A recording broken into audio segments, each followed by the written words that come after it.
Did you know that you can throw a bangin' pizza party with just 10 tips? Keep watching to see us make some beautiful pies and get Uni's top tips for throwing a killer pizza party. To set your station up for success, you'll want 3 things. Number 1, a topping station close at hand. Number 2, multiple pizza peels. And number 3, a trash can or bin within easy reach. Try a pie before the big day. Fire up your Uni and make a practice pizza the day before to get your confidence up. Have some par-baked pizza bases ready in case you get in the weeds and can't stretch enough dough in time to feed all your hungry guests at once. An easy rule of thumb is to have 1 peel for every 3 people.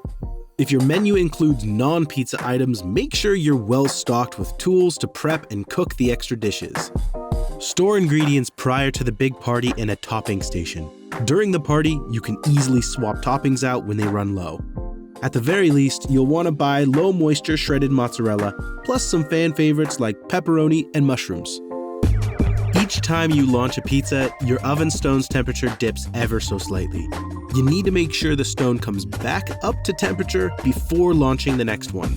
No matter how long you've been making pizza, at some point, one's going to stick to the peel. Don't panic, you have options. Take a deep breath and check out our link below on recovery calzones. To accommodate guests with dietary restrictions, make sure to gather that information when you invite them. Then, plan your ingredients and equipment accordingly. Set up a self-serve finishing station for your guests, including some infused oils, hot honey, flaky salt, and dips. Guess what? The glass bowls in the Uni stack and the Uni topping station pans are all dishwasher safe, making cleanup after your party a breeze. And that's it. Those are our top 10 tips for hosting the ultimate pizza party. For more tips, troubleshooting, recipes, or any other help you might need, check out our other videos here on YouTube. And as always, you can learn more at uni.com.